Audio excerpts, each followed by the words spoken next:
नमस्कार। आज हम एक सफर पर चल रहे हैं, समय में पीछे, फर्रुखाबाद के उस गहरे और परतदार इतिहास को खंगालने जो जमीन के नीचे और पुरानी कहानियों में कहीं दबा हुआ है। तो पहला सवाल यही आता है कि किसी भी जगह का इतिहास असल में कितना पुराना हो सकता है। अंदाजा लगाइए, शायद जितना हम सोचते हैं उससे कहीं ज्यादा पुराना। तो चलिए हजारों साल पीछे चलते हैं।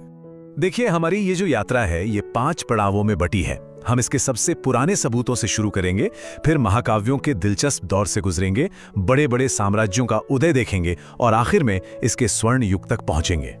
तो चलिए शुरू करते हैं सभ्यता के उन सबसे पहले सुरागों से जो हमें हजारों साल पहले के दौर में ले जाते हैं।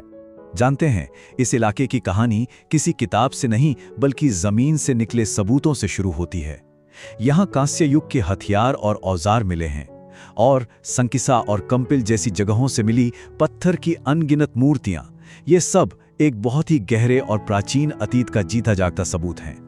इन शुरुआती सबूतों के बाद इतिहास बताता है कि यहाँ आर्य आकर बसे, जिनका कुरु वंश से काफी गहरा संबंध था, और ये कनेक्शन आगे की कहानी के लिए एक मजबूत नींव रखता है।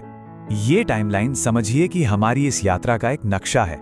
ये हमें दिखाता है कि कैसे कांस्य युग की एक साधारण सी शुरुआत से लेकर गुप्त साम्राज्य के स्वर्ण युग तक इस क्षेत्र ने एक कितना लंबा और शानदार सफर तय किया। अब हम उस दौर में चलते हैं जहां इतिहास और किंवदंतियां आपस में घुल मिल जाती हैं और फर्रुखाबाद का नाम सीधे महाभारत की कहानी से जुड़ता है। यहाँ के पहले बड़े राज्य की स्थापना अमावासु नाम के राजा ने की थी और उनकी राजधानी थी कान्यकुब्ज। जी हाँ, वही शहर जिसे आज हम कन्नौज के नाम से जानते हैं। ये सीधा जुड़ाव ही इस क्षेत्र की प्राचीनता को साबित करता है। और बात यहीं खत्म नहीं होती। यहाँ के एक राजा हुए जनहू। वो इतने शक्तिशाली थे कि पवित्र गंगा नदी तक को उनके नाम पर जैनुई कहा जाने लगा था। सोचिए, ये उस दौर में उनके प्रभाव की क्या जबरदस्त मिसाल है। और यहीं से ये क्षेत्र अपने सबसे प्रसिद्ध ऐतिहासिक दौर में दाखिल होता है, यानी महाभारत काल। इस दौरान फर्रुखाबाद का महत्व कई गुना बढ़ गया था।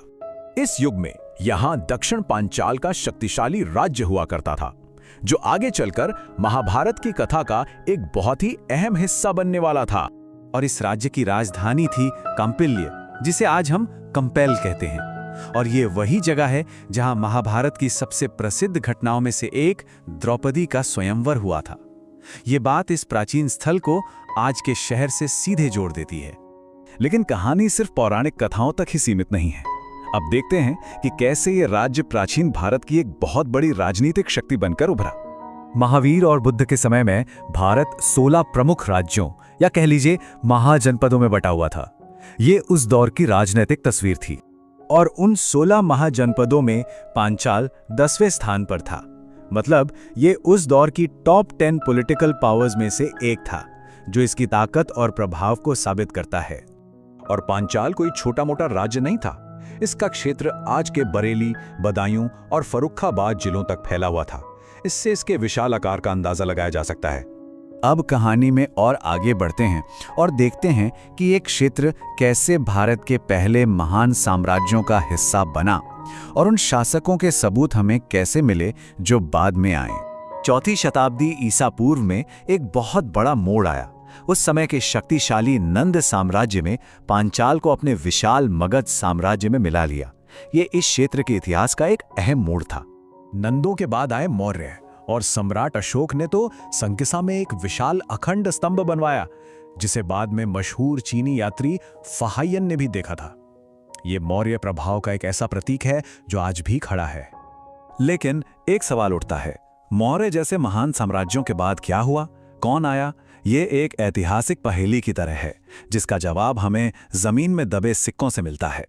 हुआ ये कि पुरातत्वविदों को इस पूरे इलाके से बड़ी संख्या में सिक्के मिले। ये सिक्के हमें एक ऐसे राजवंश के बारे में बताते हैं जो बड़े साम्राज्यों के पतन के बाद उभरा। ये थे मित्र शासक। इन्होंने लगभग 100 ईसा पूर्व से 200 ईस्वी तक यहाँ शासन किया और मौर्यों के बाद इस क्षेत्र में राजनीतिक स्थिरता बनाए रखी। तो ये जो इतना लंबा और गहरा इतिहास था, ये इस क्षेत्र को एक महान समृद्धि के दौर की ओर ले जा रहा था, जिसे हम आज स्वर्ण युग के नाम से जानते हैं।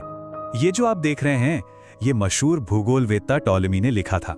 इससे पता चलता है कि दूसरी शताब्दी तक ही कन्नौज अंतर्राष्ट्रीय स्तर पर एक जाना माना और अहम शहर बन चुका था। मतलब ये अपने शिखर पर पहुंचने की तैयारी कर रहा था। और आखिरकार ये क्षेत्र भारत के प्रसिद्ध गुप्त साम्राज्य के दौर में पहुंचा। ये शांति, कला और व्यापार की तरक्की का समय था, जिसे इतिहास में भारत का स्वर्ण युग कहा जाता है। इस दौरान फर्रुखाबाद और कन्नौज जैसे शहर व्यापार और संस्कृति के बड़े केंद्र बन गए, जिससे यहाँ जबरदस्त समृद्धि आई। तो कांस्य युग के औजारों से शुरू होकर एक स्वर्ण युग के साम्राज्य तक ये यात्रा हमें दिखाती है कि इतिहास की जड़ें कितनी गहरी हो सकती हैं। पर एक सवाल तो मन में रह ही जाता है कि फर्रुखाबाद की इस धरती के नीचे अभी और कितनी अनकही कहानियां छिपी हैं।